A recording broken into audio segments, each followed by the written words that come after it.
Welcome back, everybody. We got new mics. This is amazing. I'm so I excited. love it. I'm Ian, I'm Patrick. I'm Chris. and And we're the the Fate Boys. Woo! Episode 4, guys. Can you believe it? Woo, already We here. already losing track. This is Mhm. amazing. I'm excited for all the episodes to come.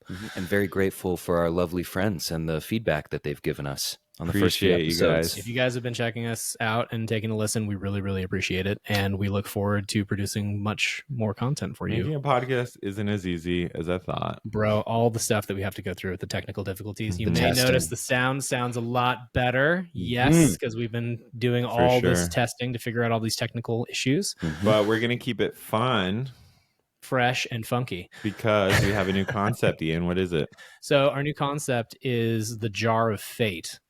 And we thought it could be really cool to have topics that we were wanting to discuss, putting them on little scraps of paper and putting them in a jar and letting fate decide what the topic is. And so what we're going to do as our new format, and would love to hear from you as well to see what you guys think of this, Appreciate your feedback.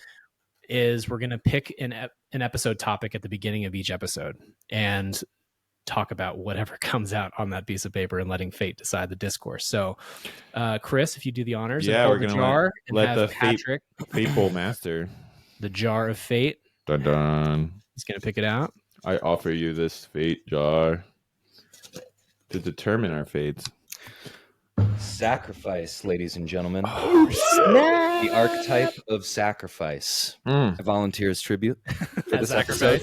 For this episode. Okay. Sacrifice. Okay, cool. Okay, so maybe we could start with maybe a general idea of what is sacrifice.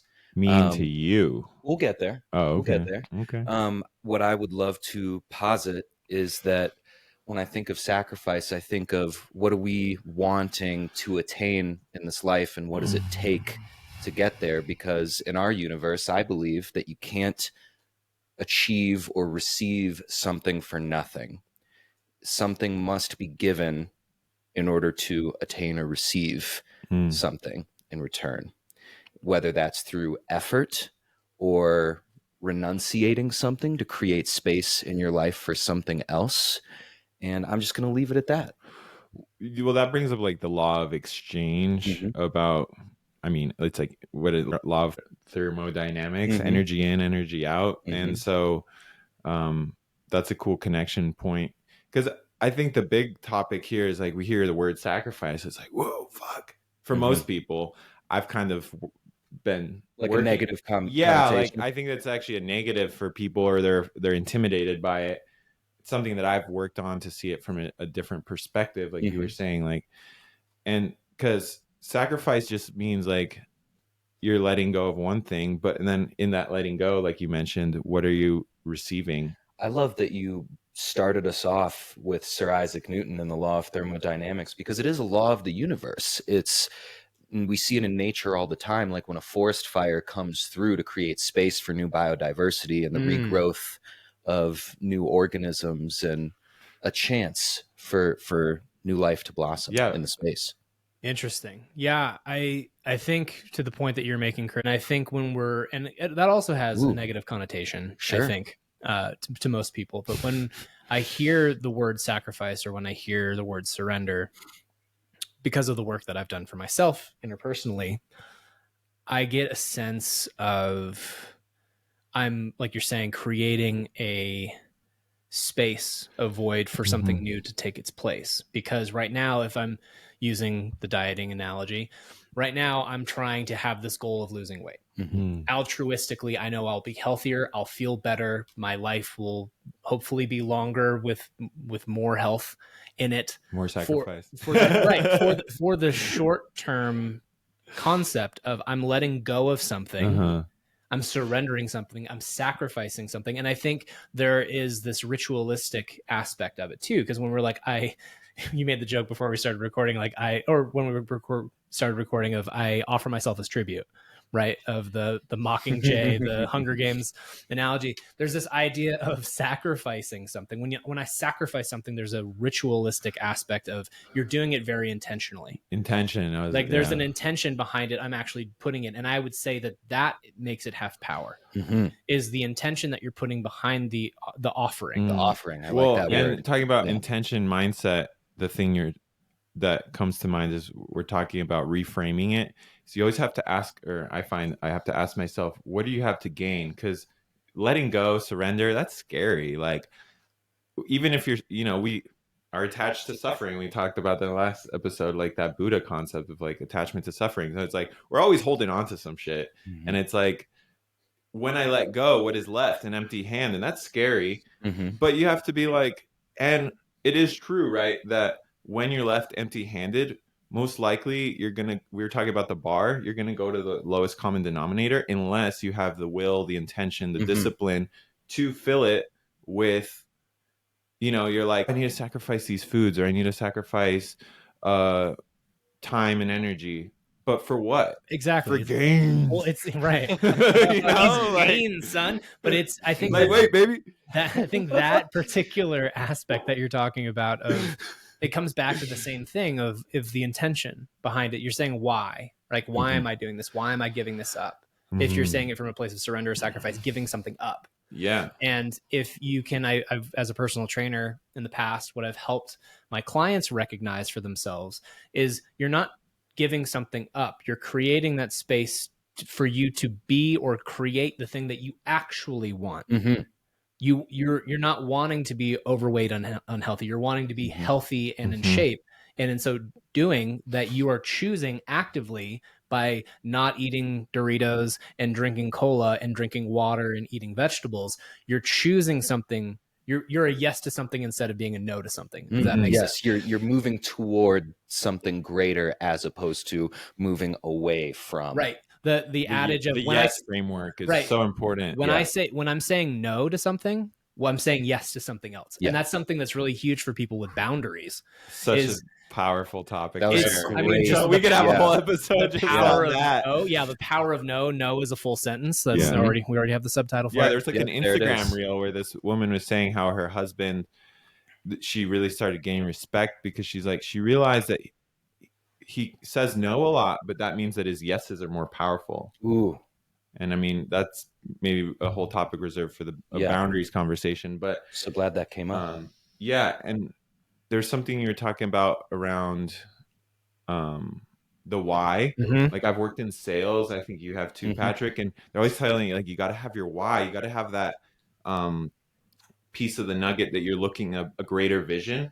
But that actually brings me back to our first conversation around fate and destiny, and how there's kind of that, you have this marker point, but and then there's also the journey is its own destination. Once you have that, like, that you want to like gain muscle, so that's like your ideal physique, but and then you're sacrificing along the way because the like larger vision, but you're also starting gaining along the way, too. Discipline. Yeah, like I like to go into I hate every moment leading up to going into a cold plunge, but when I'm in it, I'm like, fuck yeah, I'm a beast, motherfucker. I love that you brought up diet and fitness as an example, because I remember first starting that journey and how difficult it was to muster the will to do the proper actions. But I would say as time went on and I got more clear and in touch with my why every day, and visioning, how is it going to feel? How am I going to look? How am I going to move differently in the world as I become healthier? And it got easier along the way. And I felt like the efforting wasn't as big of a factor. And I didn't need to deploy the strong side of the will as much. It took time, but slowly it turned into more, it's like brushing my teeth. I go to the gym, I eat healthy because my why was strong enough. Well, and you were like, I was talking about our two natures last time. Like you're building that muscle, you're kind of connecting. And Eden here very awesomely put up here the definition of sacrifice. So it says, Ian, read it real quick. an act of slaughtering an animal or person or surrendering a possession as an offering to God or to a divine or supernatural figure. That's why Patrick's a good sacrifice. Graphic. So they're bringing in slaughtering into that. I think that's fascinating. Well, it's. I'm just gonna say this. We're recording on Easter, Whoa. but offering to God is what hits me, and then there's this question with that related. So, what's your why?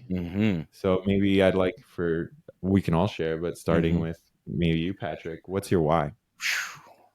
I'm thinking, okay, so what am I sacrificing right now? I think what I'm recognizing in my own life is I've been really enjoying spending a lot of time with my friends and getting out of my house and being out in the world and feeding that cup. But I am recognizing also that I have so many passions that require deep solitude, such as martial arts. Not necessarily all the time, but there is an aspect of it that requires me to go into the dojo, the sanctuary. Right.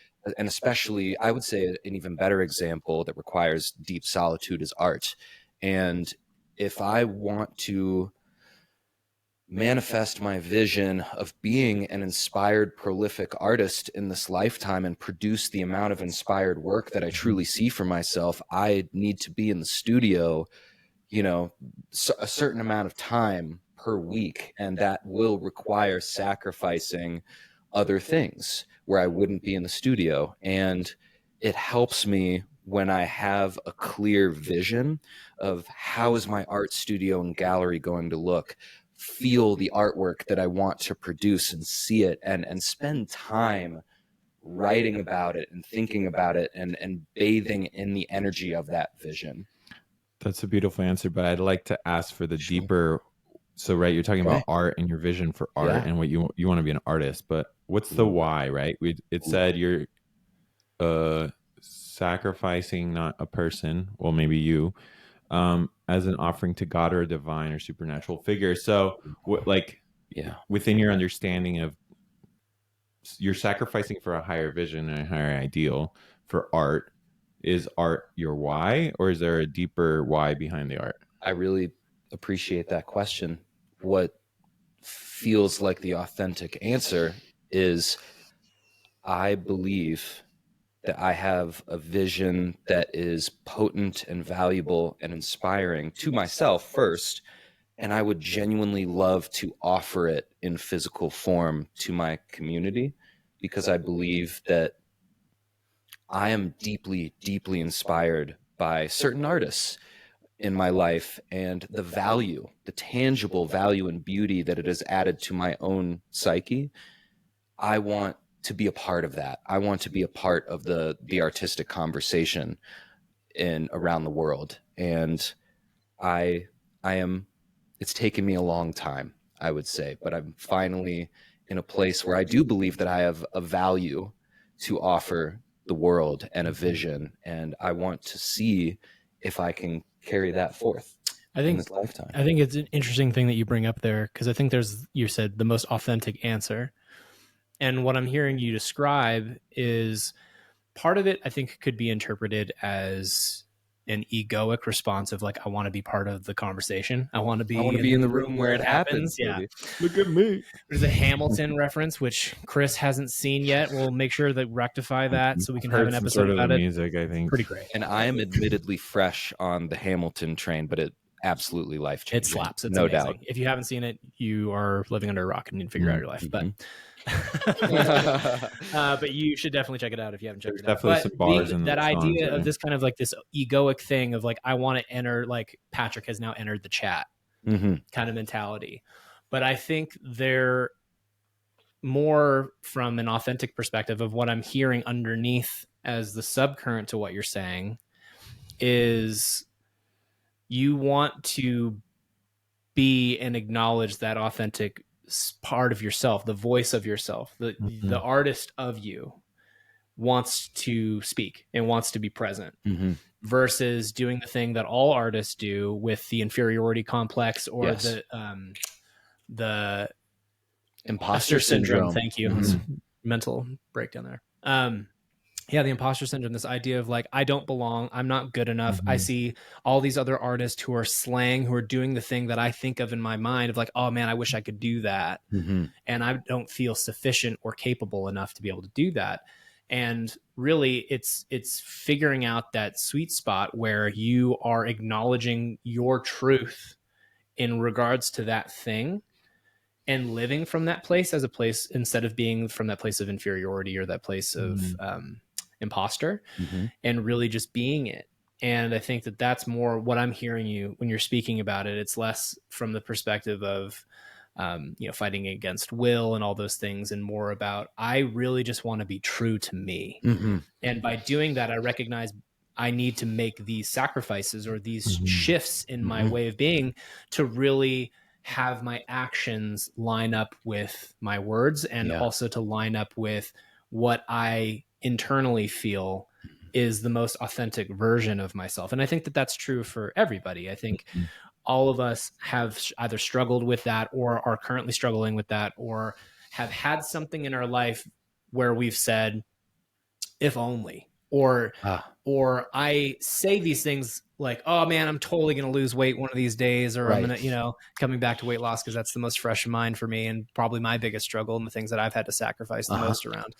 But this idea of, you're saying it, but then what are your actions saying? What are you doing? What are you doing for those things? And if you have a dissonance between those two, if you have a disconnect between how you're showing up in the world and the actions and how you're perceived, one of the best litmus tests for that is, they say that you are an aggregate of your 6 closest connections. So in your life, if you look at your 6 closest relationships, you are the aggregate.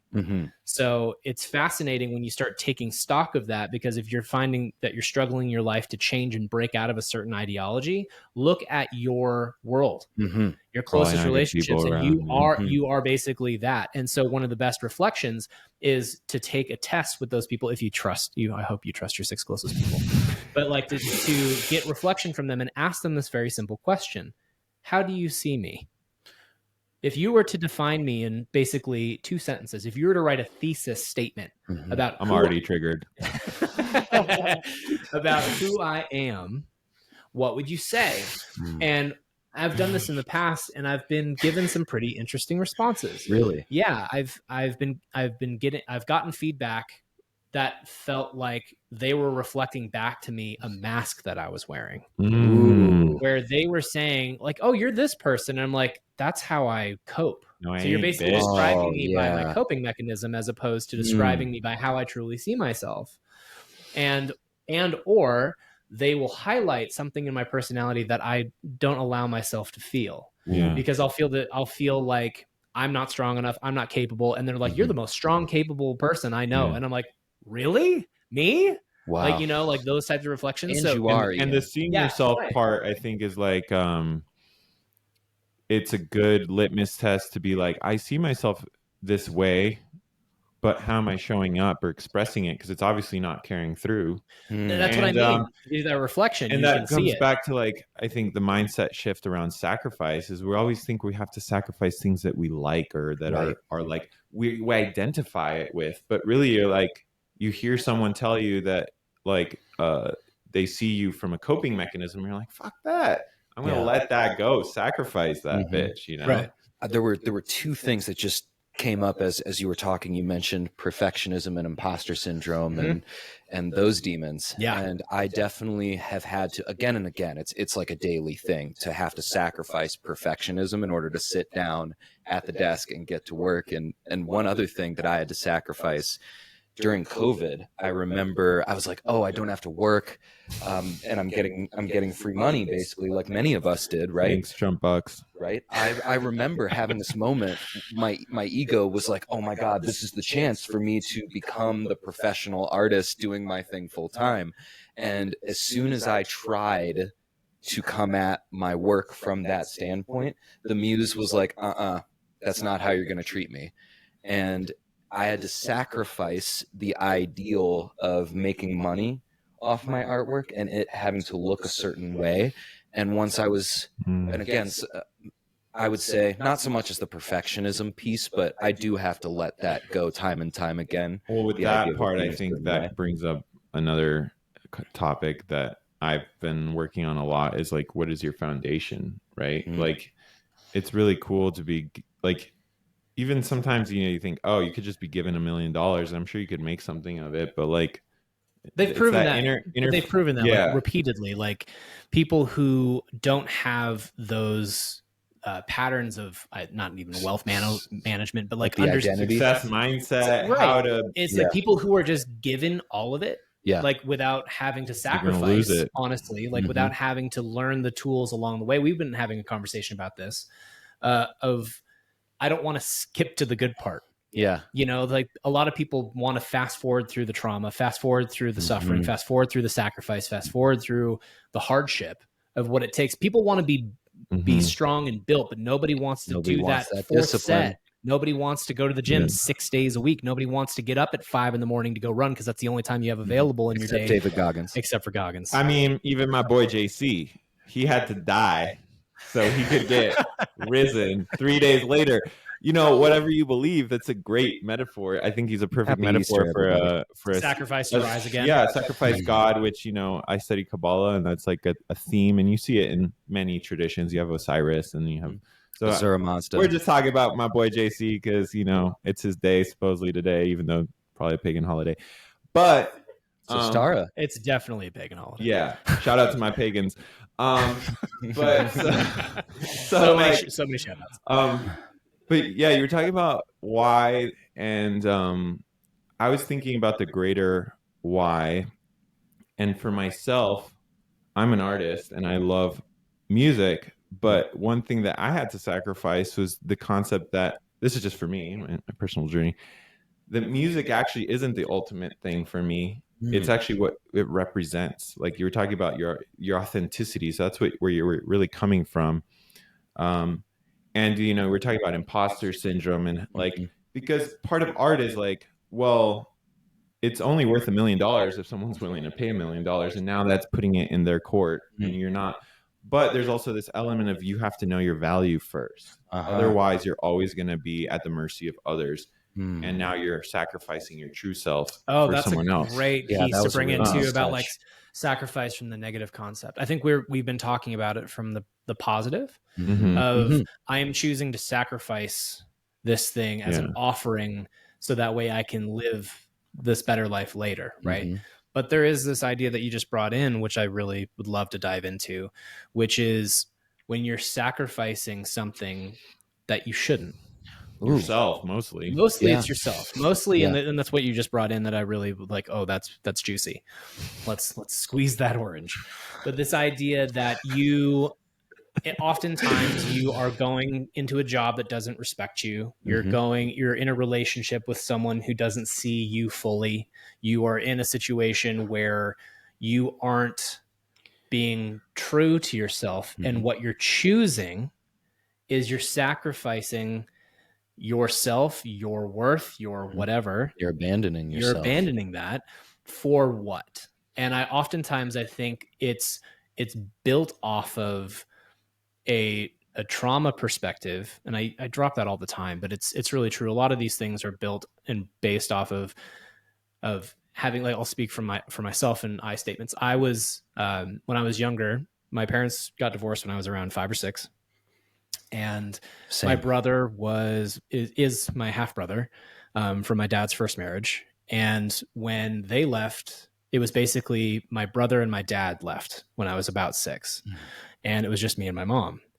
I had to learn in my life about feeling abandoned by specifically men, not by choice. It just kind of happened. And it wasn't like anyone doing anything intentionally to me, but I had to learn that a lot of my relationships that I had specifically with men and like friendships were built on this foundation of, I don't want you to leave me. So I'm going to do whatever I need to do to be likable enough that you don't leave. And so that's real. You sacrifice real. yourself That's real. to gain their approval so they don't leave. But it didn't even feel like a sacrifice. And this is what I wanted to tie back into, is because in that moment, the connection meant more to me because I don't want to be abandoned again than actually being true to who I am. Well, that's a nice little tricky negative ego. Coming back to, right? And so coming back to the piece that I brought in about like when people would give me reflection that didn't resonate with me, that was because of that. Because I refer to myself as a social chameleon, and which is a really positive trait. I can fit in any room. But what I had to contend with for myself was, who the hell am I when I'm not in any room? Ooh. When I'm just myself and I'm trying to define myself as myself, not in relationship to my rapper friends, not in my relationship to my fitness or martial arts friends, not in my relationship to people who know me as a private chef, like, and all the hats that I wear, right? I'm a graphic designing, kickboxing, private chef person who is interested in so many different things. Who am I outside of that? And when I start to interact with people from these different walks of life, and they have this very specific vision of me because they know me from a very particular context, and I've gotten really, really skilled at being that chameleon, of fitting in wherever I am. Why? So I don't get abandoned, so I don't get left, so I don't get kicked to the side. And while there are positive attributes to that type of behavior and that type of way of being in the world, I'm very likable. You know, but it's so like, where's it coming from? Because I just had that realization around myself, because I'm also that social chameleon, and I'm like, I've always made friends with people that are considered assholes. You know, I've had my own bullies, and then I had this realization the other day. Someone was helping me reflect back to me, like, well, maybe you were also, it's like a response so that the bully likes you, so they don't beat you up. But again, it's a response from that trauma. And it's interesting because it's also then the know thyself piece of like, who am I outside of these boxes? Because maybe you are all those things, right? But also each one of them doesn't define you. So like, for me, my journey of know thyself is like, I come from we were talking about foundation of like, that I'm an eternal being, and therefore I've never been born or never will die. So my essence is always eternal. And so if I'm living from that perspective, then I have the ability to be multidimensional in my expression. And so, but I have to be really rooted and anchored in that, because otherwise I'm going to become identified with that. And, you know, you talk a lot about like the king, warrior, magician archetypes, the Jungian masculine archetypes, and I've been forget the lover. Yeah, I didn't like to forget that one. And I've been And he just did. I've been reading that, and it's like I totally blanked what I was going to say, but you're talking about foundation. The foundation of knowing yourself so that you're not leaning too far into one, or you're like not expressing the shadow, or even expressing, like to your point when you're talking about being an artist, actually expressing what is true for you. I think that, and it comes back to that boundaries conversation as well, is oftentimes people will allow themselves to be stepped on so that they don't cause either duress, or they cause like a fight to break out, or have something uncomfortable come up, and you're abandoning yourself for the sacrifice of the calm in the room. And this happens with women all the time. With men, they will either people please, or they'll stay quiet and they won't say what they're actually feeling because of safety. And that's real from like a developmental perspective in history coming up. Like, that was a real threat. Like, if I'm not seen as meek and soft and not causing, I could die. And so I don't want to cause that rift. But what that does is then you're sacrificing having that authentic voice, or talking from that place of like, actually, how do I feel? How does that really impact me? And so it's interesting because we're talking about it from like the positive and the negative, and I'm glad we are, because that yin and yang, both sides of the coin kind of ideology, thinking about it from this multitude of different perspectives.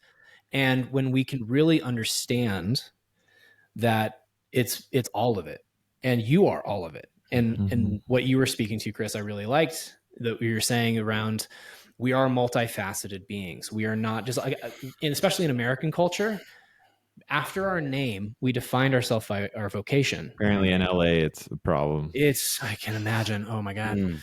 But this idea where you are so entrenched with having your self-worth and your identity wrapped up with what you do for work, what you do to make money, that's not who you are. That's what you do. And if you're feeling a disconnect between what you do and who you are, what are you sacrificing? But even a musician, for me, my artistic thing is an attachment that I had to release, and I'm still. Where was the attachment for you? Well, it's like that. Like, I am a musician because I feel like that's what's brought like the fire to my soul when I discovered that, like, it was like, what do I want to be? What resonates with me? And all of a sudden it was like, I don't know, around like 9th grade or something, like life purpose, music, boom. And that was it. But, and then it's like, okay, is music the highest form of expression for me? Maybe. But if I'm coming from the aspect of, okay, I'm this eternal being and I can flow in many different ways, and I have my own individual expression, right? Like you were talking about, like you want your essence to be shown forth through your art because it's no one else's art. It's Patrick Shapey. A Sharpie. Sorry, I love you. But and so don't use Kali on me. You were supposed to be the sacrifice. That's right. That's right. I loved you, Anakin. You were my brother. Sorry, I'm getting distracted. But that foundation of a higher, more eternal nature, or divine, is that now my music is a form for me to express my individuality. But for me, I'm going to share my why now is. In a core essence, I want people to remember their divinity, their God, what I'd call their godhood. And so music is one of the most aligned ways which I can do it. There, I have other tools and resources that I share with people, but it's like my music is like, oh, this is Chris. Of course, I have influences from people and all that, but like, and it's weird, like the more I've made content, and I think it's just as important of creating content because it's like discipline. And, if you just wait for motivation, you're going to fail every time.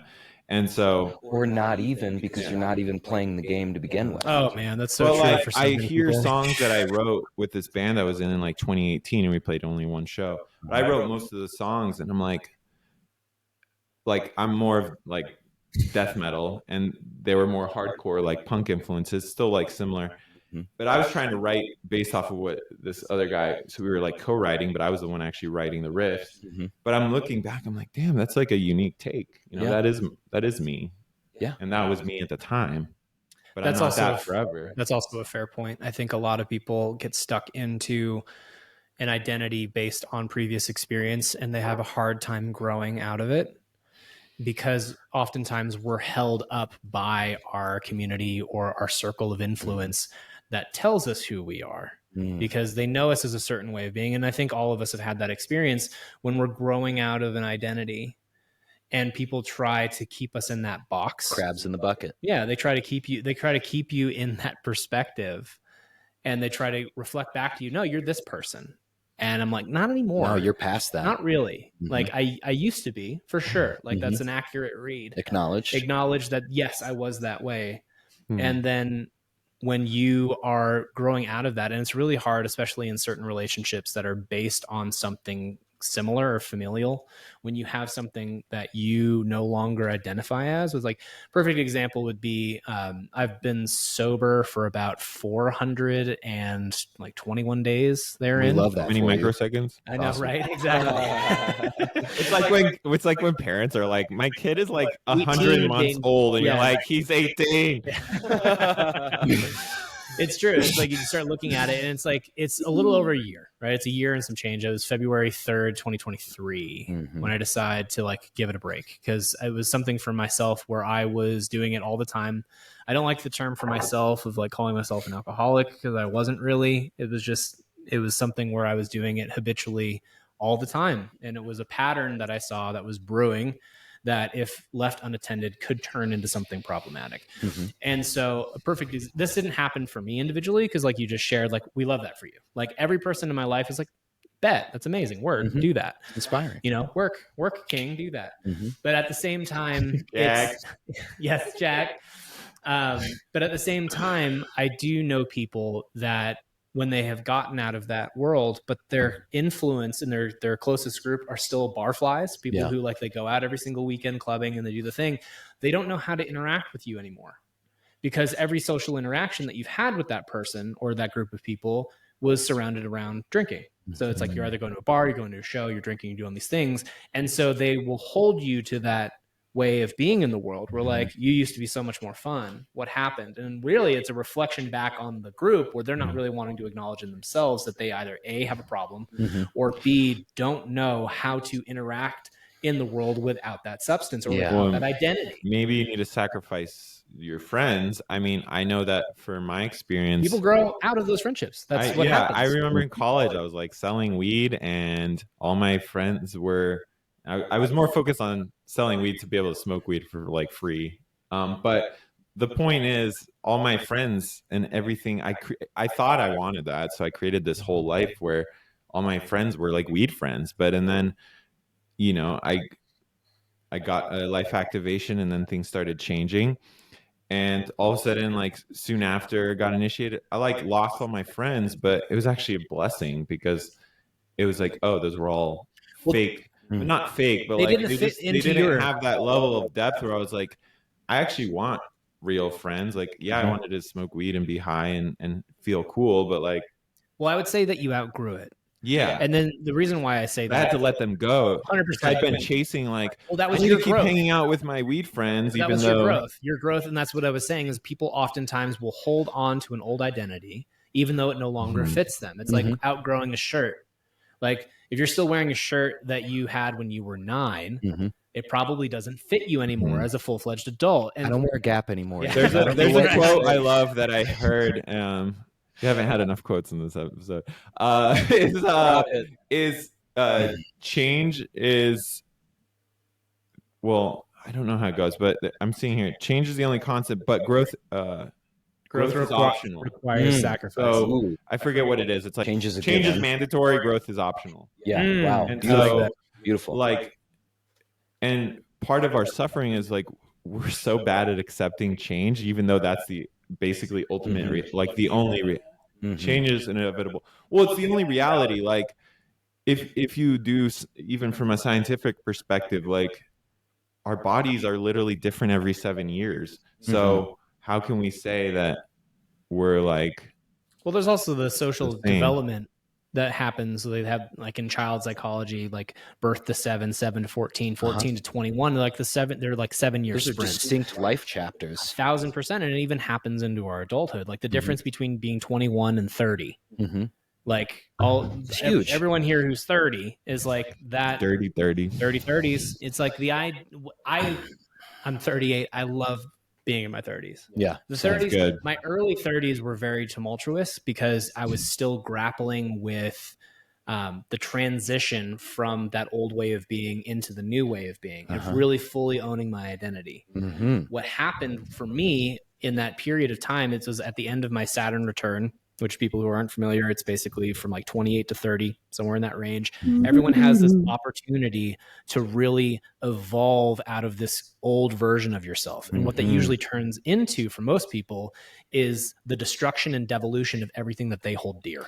So it really like opens up this window. And so most people feel like, accurately, like their foundation is crumbling, cracked, and falling apart. And the only option that you have is you can either try to repair that foundation, that previous foundation, and try to cling on to that thing to make that foundation whole again or to hold on to it, or let it break for the new foundation to be established. And for people who do the harder of the two, in my opinion, of letting your friends go from a past identity, moving out from a job that you think it was going to be your thing, letting your identity go as a musician to be like, hey, this isn't going to happen for me the way that I thought it was going to get out of a relationship that was based out of comfort, that you really just recognized you're in this, what are they called, honey? Like friendship with the friendship relationships. Or trauma bonding is situationships. Oh my God. People who are in situationships who it gives me the ick.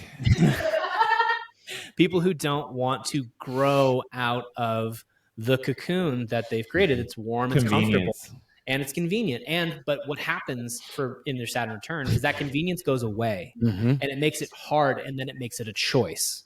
It makes it goes up to fate and destiny. This idea of like, you either now have it's beautiful because you have this opportunity now to really put your quote unquote money where your mouth is. Is it's like, you've wanted all these things. I've heard you, fate. Like, here's your opportunity. Do you actually want to do the hard work through sacrifice, discipline, and establishing this new person who you're calling in?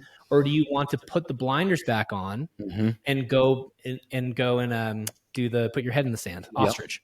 What many people don't know about the cocooning process is the caterpillar doesn't just grow wings and turn into the butterfly, and that's that. It actually goes from being the caterpillar and actually getting chemically liquefied in the cocoon before it can reconstitute in this totally new form. Crazy metamorphosis. Please don't put me in a bathtub of acid. So you guys have me thinking about the relationship. Not ready for that alchemy. There's a relationship that I'm tracking between us three right now, between authenticity, art we'll say is just the authentic value offering, okay, and then expression and approval. So I remember back in art school, there was another guy and myself who we were both going through a phase in our creativity where we were all about celebrating the beauty of the feminine form, and that was a part of our artwork. But when I was at CU in art school, right, and we would put our work up, and it was a genuine celebration of beauty. It wasn't like pornographic or anything at all like that. That's what you thought. His was pretty edgy, though. I'm not gonna lie. Like, props to him. But I remember distinctly putting up the artwork for critique, and the teacher, and not all, but a few women in the class would just go in on the male gaze conversation and like really digging in to that. And at first I was like, okay, I totally see where they're coming from and how that reflection is being generated. But when it's a genuine celebration of the female form, let alone whatever you're expressing in your creativity or in your personality, whatever that is, I remember both of us were talking about it, and we both made the decision to sacrifice the approval of the class and the teacher and the grade. And I was like, if we don't continue to lean in to that authentic expression, we're going to be, just to be more palatable to the class, we're going to be sacrificing a potentially beautiful expression. And it wasn't like that was every single piece that we made or anything like that, but we planted our flag, and it had really positive results. Just drawing nudies in the hallway. He did, but actually that brings up I took a more mystical route. He went more like a sheer garment. But that brings up a good point around like where the power is. That, and I was thinking actually responsibility, power, responsibility, and sacrifice. That's like, a great time. It's actually, you need to be willing to have take like ownership of what you're putting out, because it's like you have to kind of expect or know that there's people are gonna disagree, right? And it could be like, you could be like, oh well, it's all group of women, or maybe it's just a few women, but it doesn't matter. You just have to be sure about what you're outputting, because it's a responsibility you have to be willing to take. Otherwise you're just gonna like actually again martyr yourself and be like, I'm never going to express myself unless it fits in with someone else's view of what's right. And I think talking about that of power and where it lies is an interesting way to layer that on top of this conversation of what is the power, what is the power in this dynamic.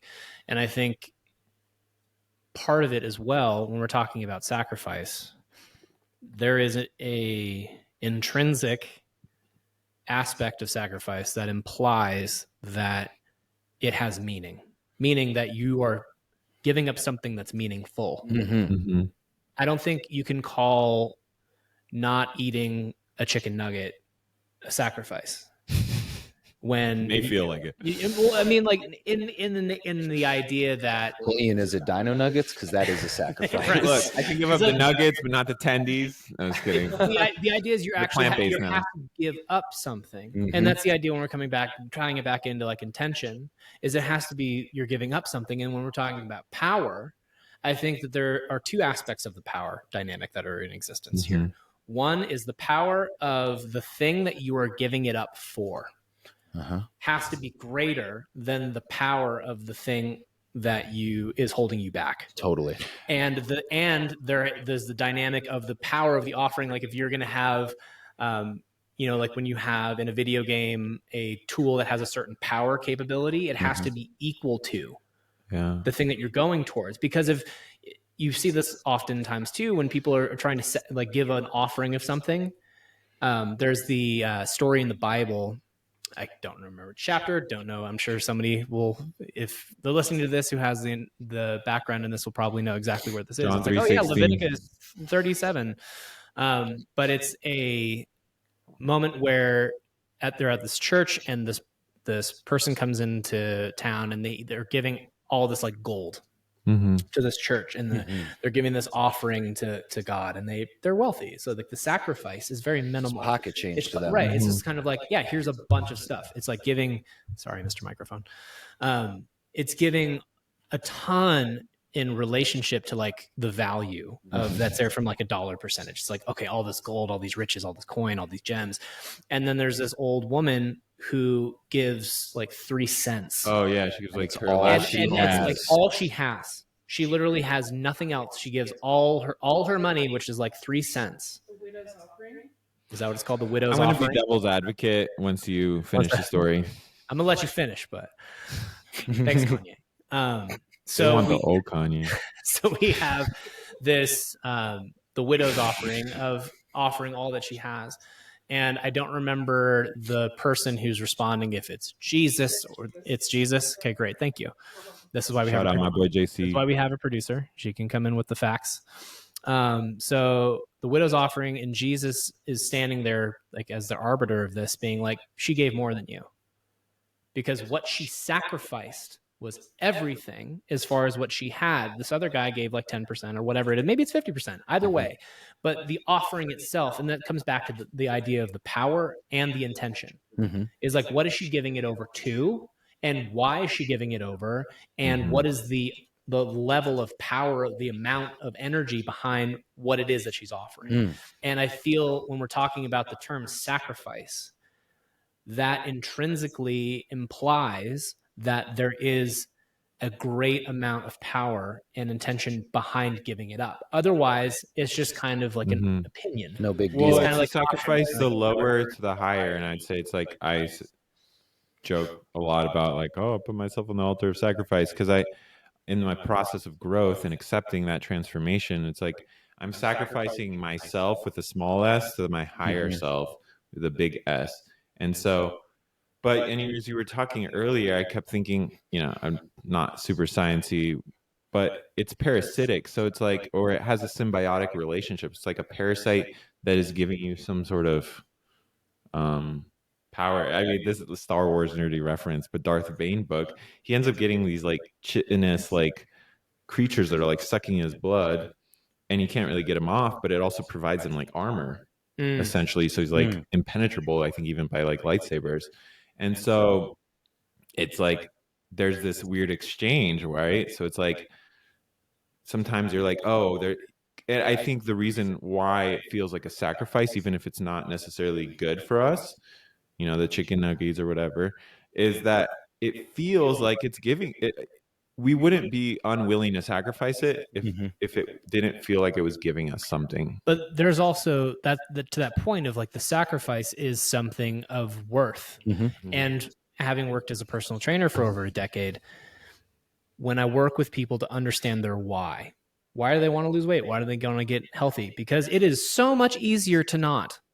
It Right. is so much easier to not do push-ups than it is to do push-ups. It's so much easier to not measure out your macros and to know your nutrition than it is to do it. I love this as a jumping off point from our previous episode, because I've been thinking about value system, and when you say it's easier to eat the chicken nuggets or to not being as good of a shape, you're sinking to that denominator, to that bar. Yeah, to the bar. And there's also the idea of what it is that you are sacrificing for, right? It's like, again, coming back to that of like, what are you really trying to gain? That higher standard. Right. And you're holding, it's choose your hard is another great quote or adage of being overweight is hard.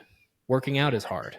Choose your hard. Yeah. Not being able to stand up is hard. Doing squats is hard. Choose your hard. Good about yourself is hard. Not right. And it's being in depression is hard. Getting exercise and hydration and exercise is challenging. So it's choose your hard. It's like what hard do you want? Do you want the hard that's working towards the goal and towards that level of fulfillment, or the hard of being at the position of the mercy of feeling like you don't have any agency? Do you want the unconscious suffering of sinking to the lowest common denominator, or the conscious suffering of discipline working towards your ideal? Yeah, that's a very, I love that. It's very liberating. And I had that realization in the last year or two. It's like, there's hard. Moving into your destiny away from fate. And it's like, choose your hard. And it's really liberating because I'm like, I don't have to be like, oh, it's hard, so I don't want to do the right, because hard thing. Because you're I'm a like, victim. they're both hard. Well, you're a victim to your circumstance in that, and you don't have any agency or advocacy in that situation. And I think that people like David Goggins, again, for example, he's just like, yeah, it's hard, and well, and that's David Goggins a good example. He's all stick, no carrot, and but like you actually need carrot because you're talking about your why. And even for me in sales, they're like, oh, like when you're out like knocking doors or whatever, you got to remember your why. And I'm like, but the why can feel really far away and kind of impossible. Sure. So that's where you need the, like, you're talking about training people, like they need to start seeing results kind of quick. I love that you use the word liberation.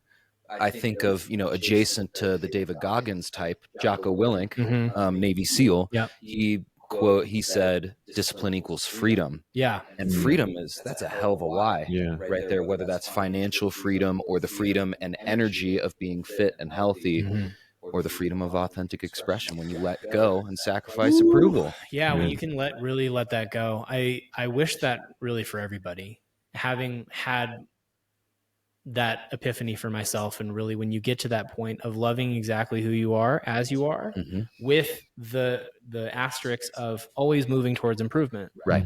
It's a really fine line, because there's a lot of settling to the lowest common denominator in that, like, love yourself. Don't copping out. You don't have to try so hard. It's okay. Just you're perfect as you are. Don't change anything. A for effort. Right. And it's okay to be 600 pounds and die early. It's if you want to. If you want, it's like, but it's your choice then at that point. It's agency, but it's like, what do you really want? And it comes back to, again, that question of your why, of like, really, what do you want? And are your actions commensurate with it, or aren't they?